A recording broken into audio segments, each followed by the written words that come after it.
हरे कृष्णा। श्रीमद् भागवतम तृतीय स्कंद 14वां 15वां 16वां अध्याय। 14वां अध्याय दीति का गर्भधारण।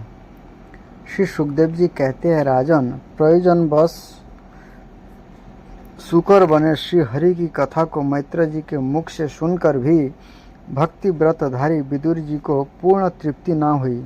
अतः उन्होंने हाथ जोड़कर फिर पूछा।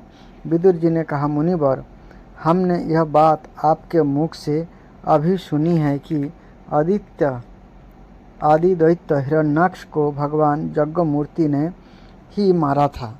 ब्राह्मण जिस समय भगवान लीला से ही अपनी दाढ़ों पर रखकर पृथ्वी को जल में से निकल रहे थे, उस समय उसने दैत्यराज हिरण्याक्ष को मुठभेड़ किस कारण हुई?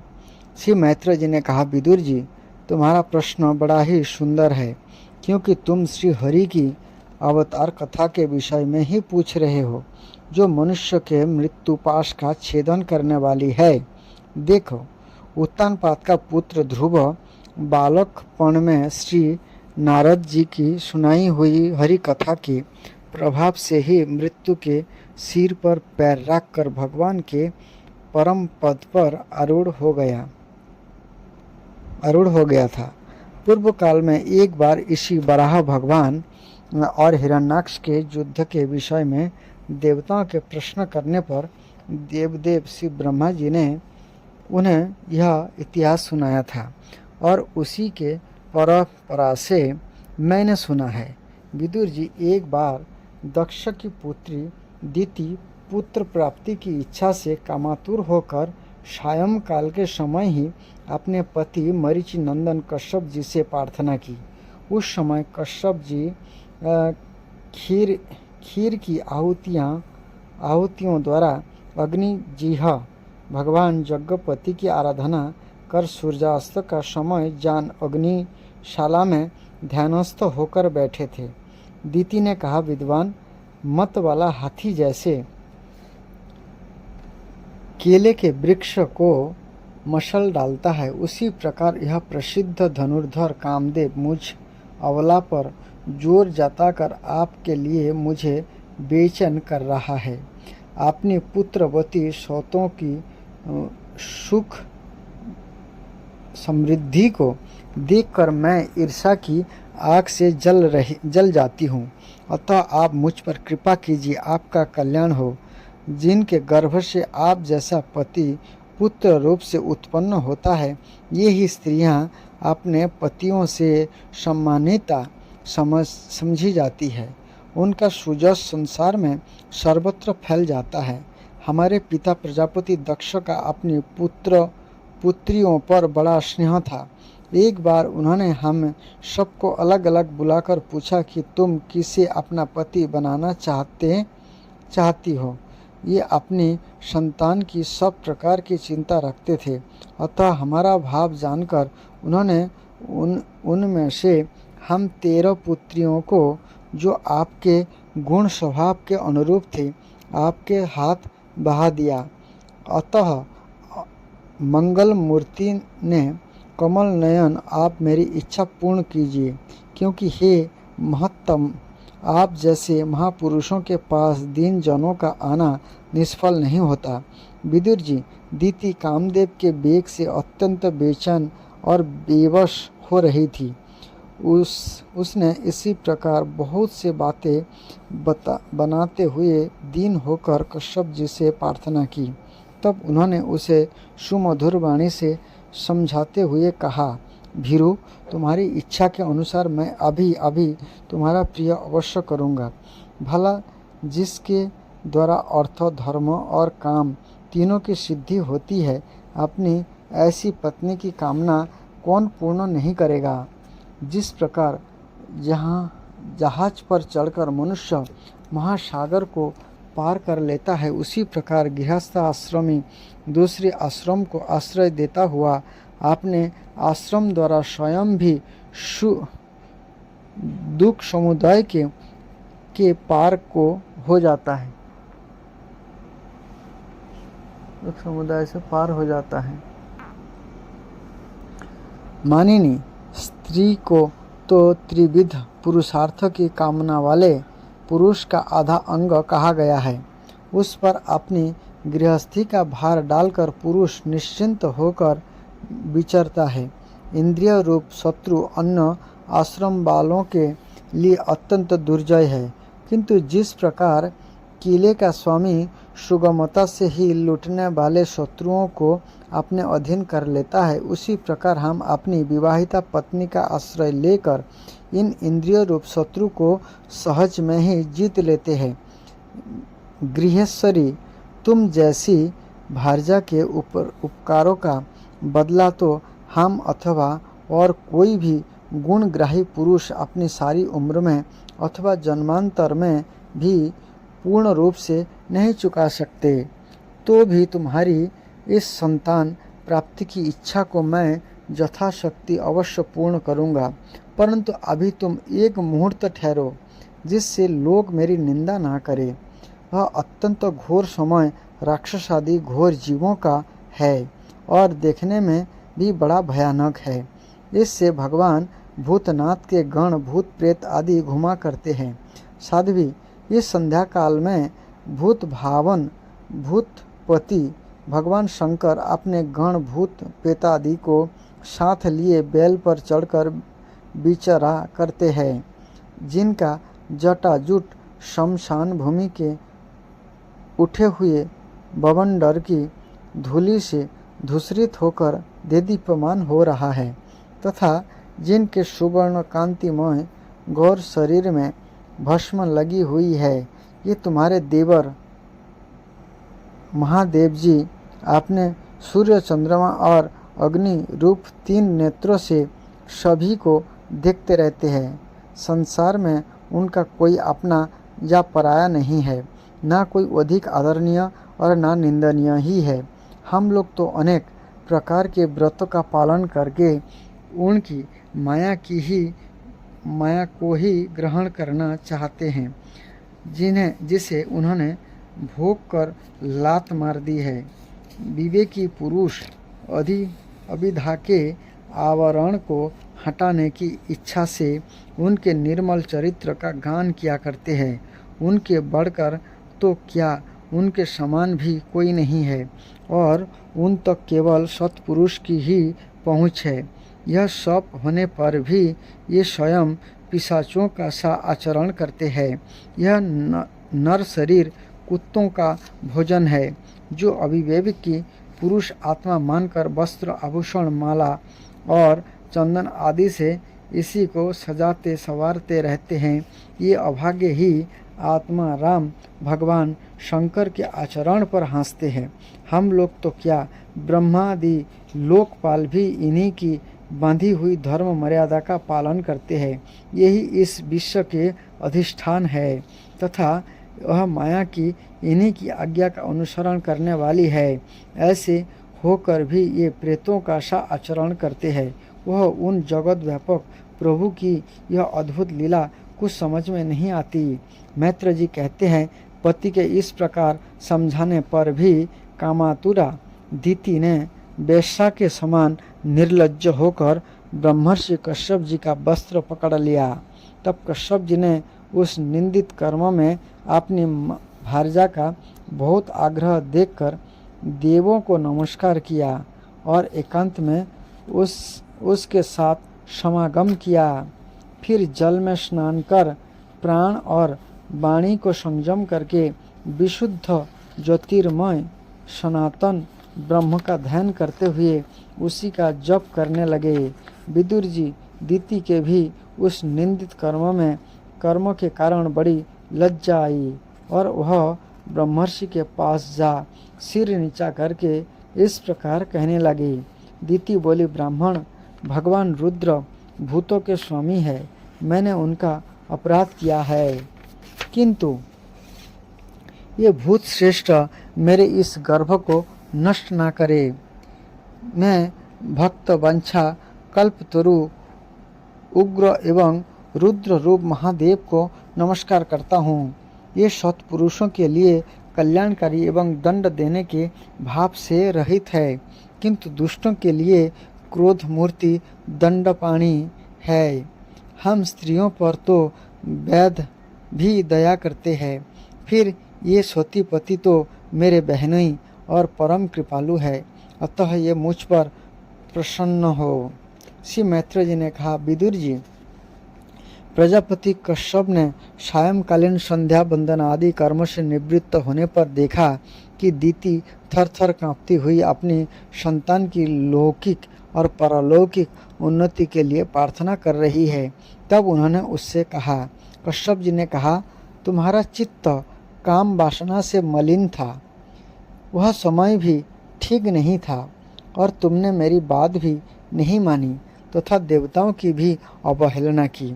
अमंगलमयी चंडी तुम्हारी कोख से दो बड़े ही अमंगलमय और अधम पुत्र उत्पन्न होंगे।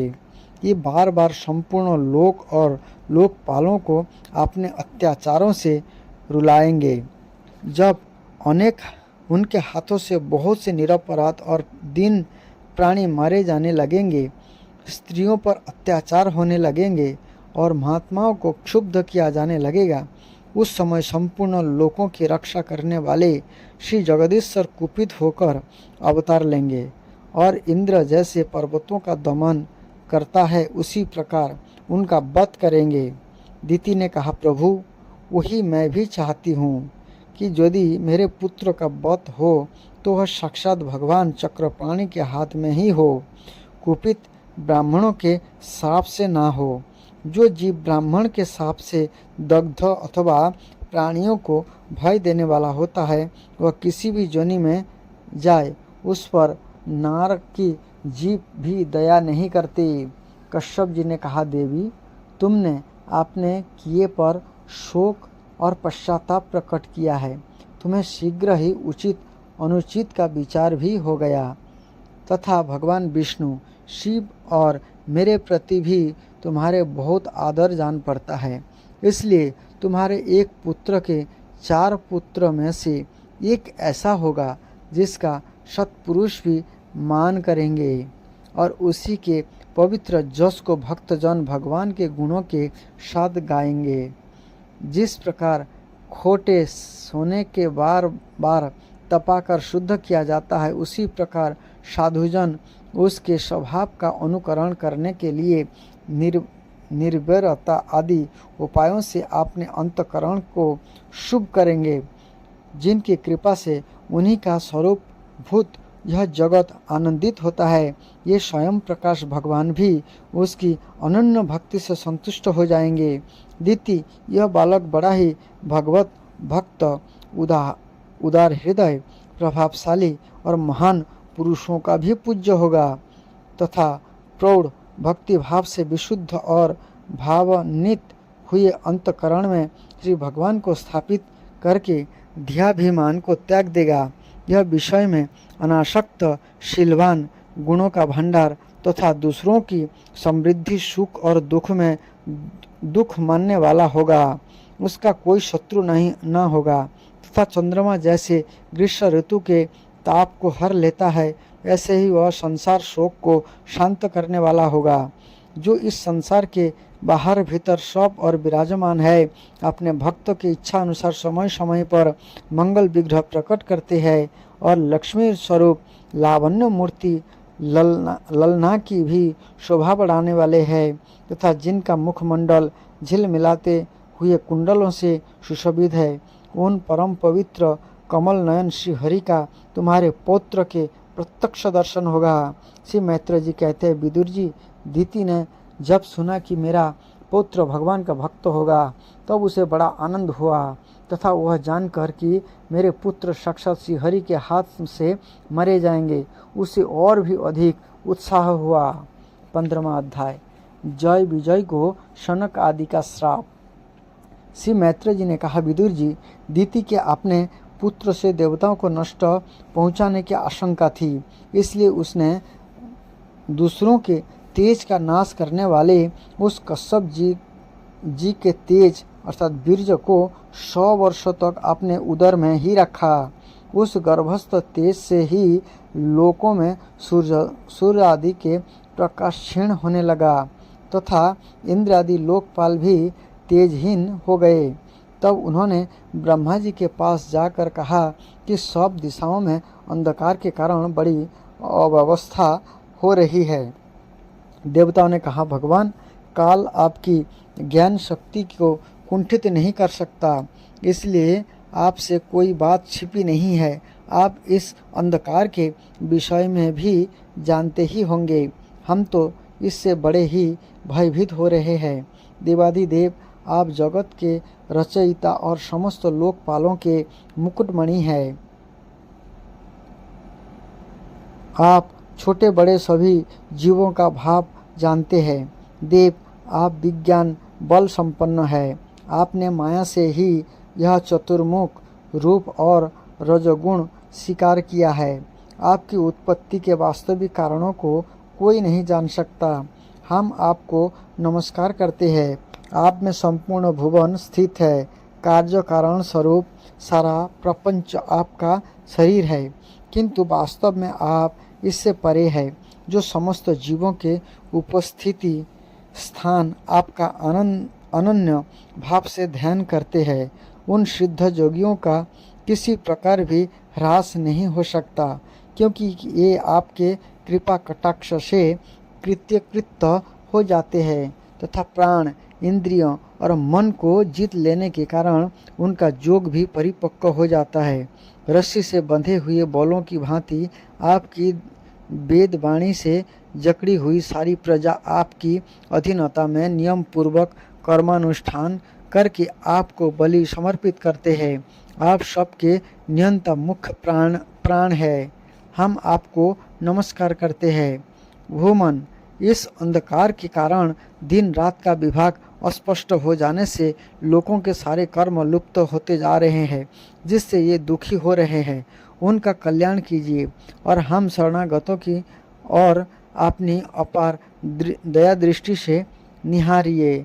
देव, आग जिस प्रकार ईंधन में पड़कर बढ़ती रहती है, उसी प्रकार कश्यप जी के वीर्य से स्थापित हुआ यह दीति का गर्भ सारी दिशाओं को अंधकारमय करता हुआ क्रमशः बढ़ रहा है।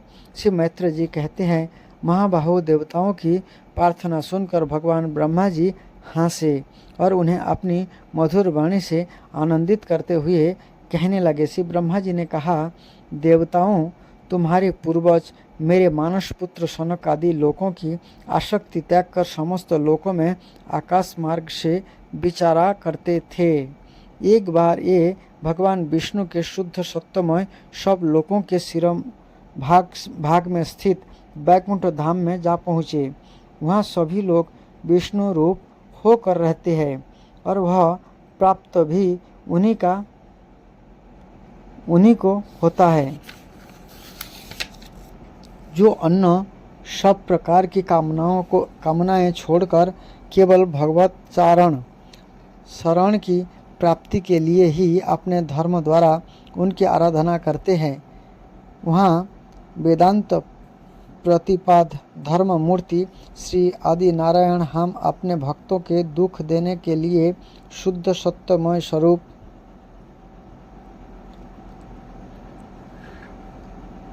श्री आदि नारायण हम अपने भक्तों को सुख देने के लिए शुद्ध सत्यमय स्वरूप धारण कर हम हर समय विराजमान रहते हैं।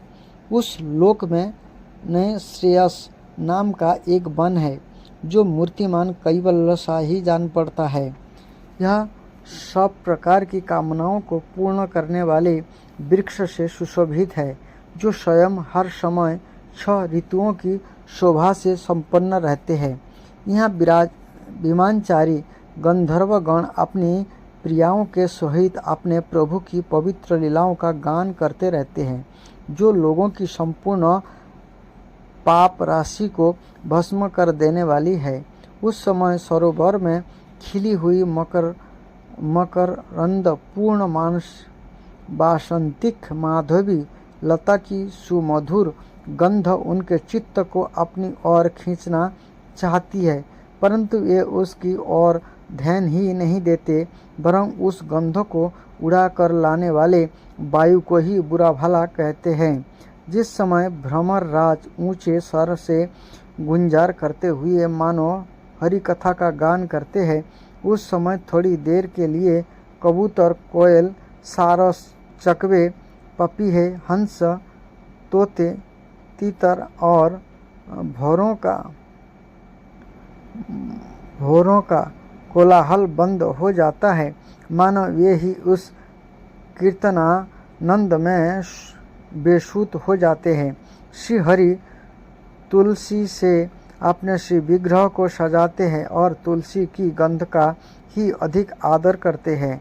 यह देखकर वहाँ की मुंदर, कुंद, कुरबक अर्थात तिलक वृक्ष, उत्पल रात्रि में खिलने वाले कमल, चंपक, अर्ण, पुन्नाग, नागकेसर, बकुल, मौलसिरी, अम्बुज, दिन में खिलने वाले कमल और पारिजात आदि पुष्प सुगंध युक्त होने पर भी तुलसी का ही तप अधिक मानते हैं। यह लोक बेदुर्ज, मरकतमणि, पन्ने और सुवर्ण के विमानों से भरा हुआ है। ये सब किसी कर्म फल से नहीं बल्कि एकमात्र श्री हरि के पाद पद्म की वंदना करने से ही प्राप्त होते हैं। उन विमानों पर बड़े चढ़े हुए कृष्ण प्राण भगवत भक्तों के चित्त में बड़े बड़े नितंब वाली सुमुखी सुंदरियां भी अपनी मंद मुस्कान एवं मनोहर हास परिहास से काम विकार नहीं उत्पन्न कर सकती। परम सौंदर्यशालिनी लक्ष्मी जी, जिनकी कृपा प्राप्त करने के लिए देवगण भी यत्नशील रहते हैं, श्री हरि के भवन में चंचला रूप दोषों को त्याग कर रहती है। जिस समय अपने चरण कमलों की नूपुर की झनकार करती हुई ये अपना लीला कमल घुमाती है, उसी समय उस कनक भवन की स्फटिकमय दीवारों में उनका प्रतिबिंब पड़ने से ऐसा जान पड़ता है मानो ये उन्हें बुहार रही है। प्यारे देवताओं, जिस समय दासियों को साथ लिए ये अपने कीड़ा वन में तुलसी दल द्वारा भगवान का पूजन करती है, तब वहाँ के निर्मल जल से भरे हुए सरोवर में जिनके मूंगे के घाट बने हुए हैं, अपना सुंदर अलकाबली और अनंत नासिका से सुशोभित मुखारबिंद देखकर यह भगवान का चुम्बन किया हुआ है, वो जानकर उसे बड़ा सौभाग्यशाली समझती है। जो लोग भगवान की पाप पहारिणी लीला कथाओं को छोड़कर बुद्धि को नष्ट करने वाली अर्थ काम संबंधिनी अन्य निंदित कथाएं सुनते हैं, ये उस वैकुंठ लोक में नहीं जा सकते। हाय, जब ये अभागे लोग इन सारहीन बातों को सुनते हैं, तब ये उनके पुण्य को नष्ट कर उन्हें आश्रयहीन घोर नरक में डाल देती है। यह इस मनुष्य जोनि की बड़ी महिमा है। हम देवता लोग भी इसकी चाह करते हैं। इसी में तत्व ज्ञान और धर्म की भी प्राप्ति हो सकती है। इस प्रकार भी जो लोग भगवान की आराधना नहीं करते, ये वास्तव में उनकी सर्वत्र फैली हुई माया से ही मोहित है।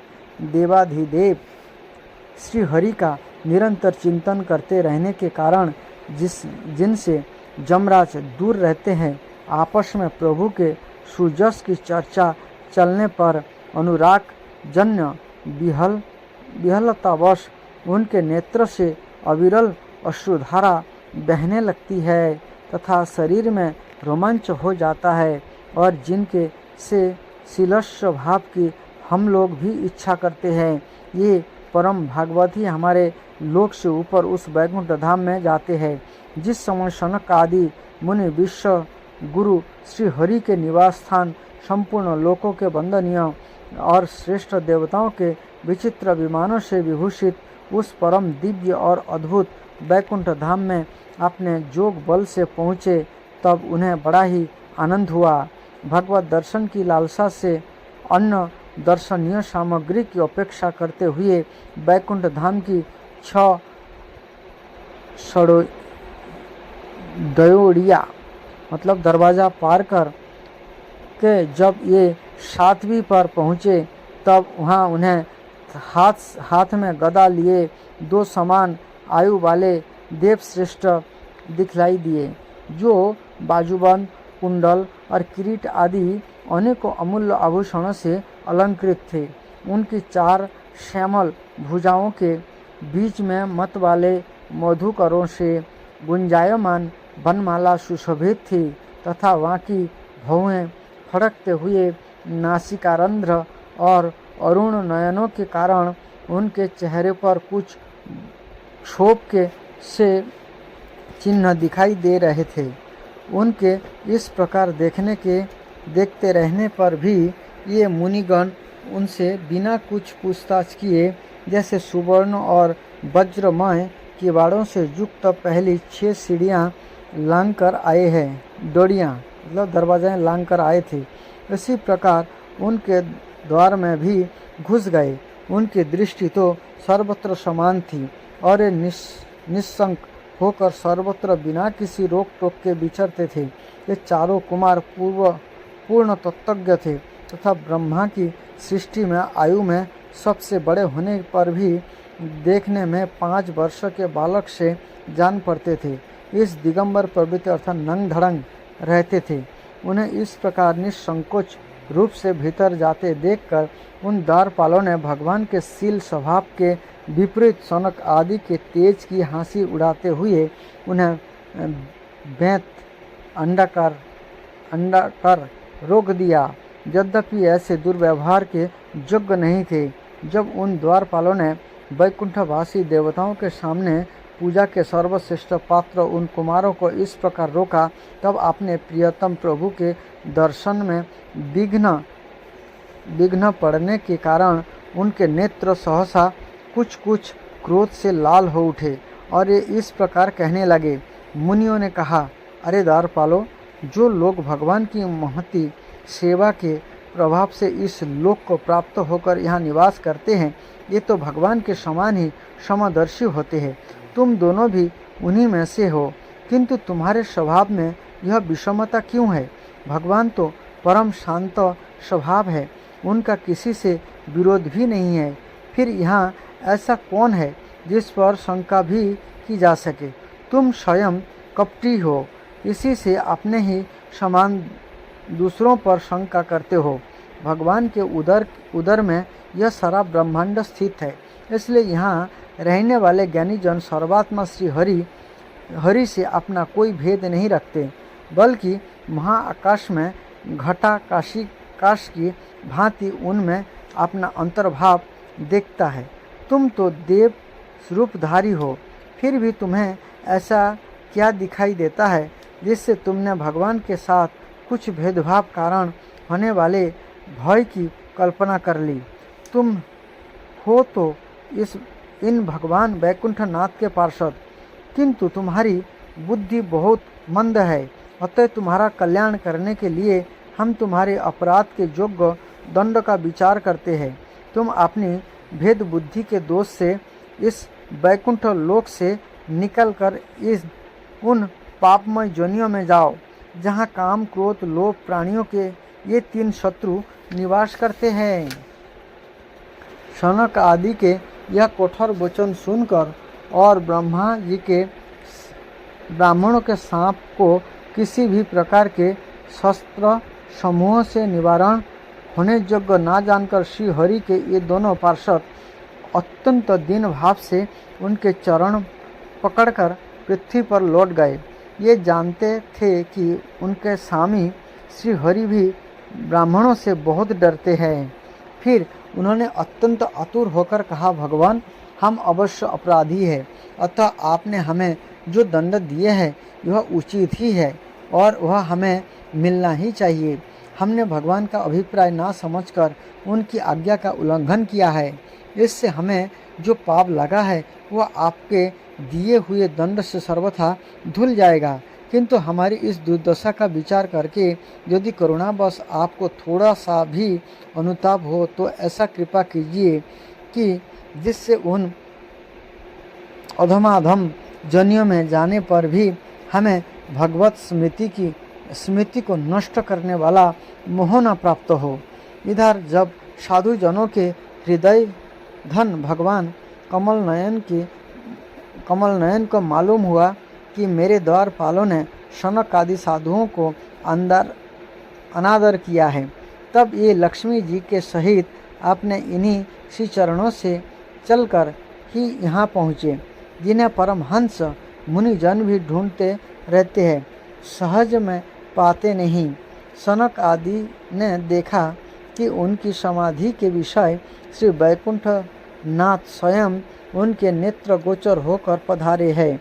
उनके साथ साथ पार्षदगण छत्र चामर आदि लिए चल रहे हैं तथा प्रभु के दोनों और राजहंस के पंखों के समान 2 श्वेत चामर डुलाए जा रहे हैं। उनकी शीतल वायु से उनके श्वेत छत्र में लगी हुई मोतियों की झालर हिलती हुई ऐसी शोभा दे रही है, मानो चंद्रमा के किरणों से अमृत की बूंदें झर रही है। प्रभु समस्त सद्गुणों के आश्रय है। उनकी सौम्य सुख मुद्रा को देखकर जान पड़ता था मानो ये सभी पर अनवरत कृपा सुधा की वर्षा कर रहे हैं।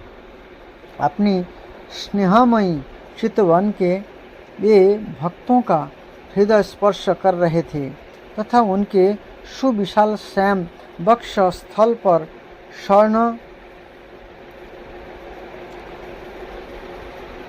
स्वर्णा रेखा के रूप में जो साक्षात लक्ष्मी विराजमान थी, उनसे मानो ये समस्त दिव्य लोकों के चूड़ामणि वैकुंठ धाम को सुशोभित कर रहे थे। उनके पीताम्बर मंडित विशाल नितंबों पर झिलमिलाती हुई करधनी और गले में भ्रमरों से मुखरित बनमाला विराज रही थी तथा ये कलाइयों में सुंदर कंगन पहने अपना एक हाथ गरुड़ के कंधों पर रखकर दूसरे से कमल का पुष्प घुमा रहे थे। उनके अमोल कपोल बिजली की प्रभा को भी लज्जाने वाले मकर आकृति कुंडलों की शोभा बढ़ा रहे थे। उभरी हुई सुघड़ नासिका थी, बड़ा ही सुंदर मुख था, सिर पर मणिमय मुकुट विराजमान था तथा चारों भुजाओं बीच समूह महामूल्यवान मनोहर हार की और गले में कौस्तुभ मणि की अपूर्व शोभा थी। भगवान का श्री विग्रह बड़े ही सौंदर्यशाली था। उसे देखकर भक्तों के मन में ऐसा वितर्क होता था कि इसके सामने लक्ष्मी जी का सौंदर्याभिमान भी गलित हो गया है। ब्रह्मा जी कहते हैं, देवताओं के इस प्रकार मेरे महादेव जी के और तुम्हारे लिए परम सुंदर विग्रह धारण करने वाले श्री हरि को देखकर सनकादि मुनीश्वर ने उन्हें सिर झुकाकर प्रणाम किया। उस समय उनकी अद्भुत छवि को निहारते निहारते उनके नेत्र तृप्त नहीं होते थे।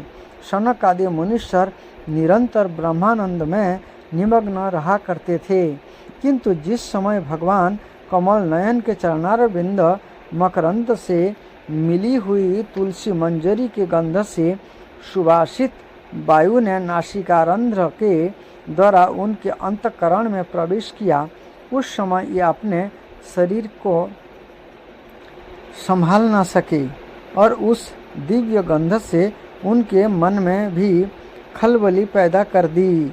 भगवान का मुख नील कमल के समान था, अति सुंदर।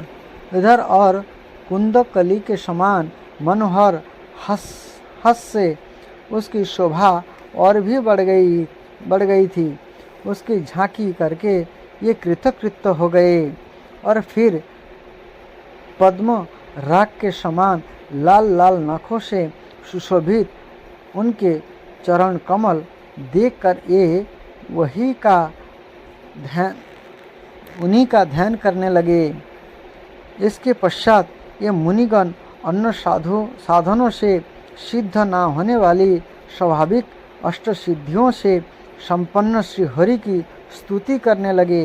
जो योग मार्ग द्वारा मोक्ष पथ की खोज करने वाले पुरुषों के लिए उनके ध्यान का विषय अत्यंत आदरणीय और नयनानंद की वृद्धि करने वाला पुरुष रूप प्रकट करते हैं। शनक आदि मुनियों ने कहा, अनंत, यद्यपि आप अंतर्जामी रूप से दुष्ट चित्त पुरुष के हृदय में भी स्थित रहते हैं, तथापि उनकी दृष्टि से अझोल ही रहते हैं, किंतु आज हमारे नेत्र के सामने तो आप साक्षात विराजमान हैं। प्रभु, जिस समय आपसे उत्पन्न हुए हमारे पिता ब्रह्मा जी ने आपका रहस्य वर्णन किया था, उसी समय श्रवणंध्र द्वारा हमारी बुद्धि में तो आप आ विराजे थे, किंतु प्रत्यक्ष दर्शन का महान सौभाग्य तो हमें आज ही प्राप्त हुआ है। भगवान, हम आपको साक्षात परम आत्मा तत्व ही जानते हैं। इस समय आप अपने विशुद्ध सत्यमय विग्रह से अपने इन भक्तों को आनंदित कर रहे हैं।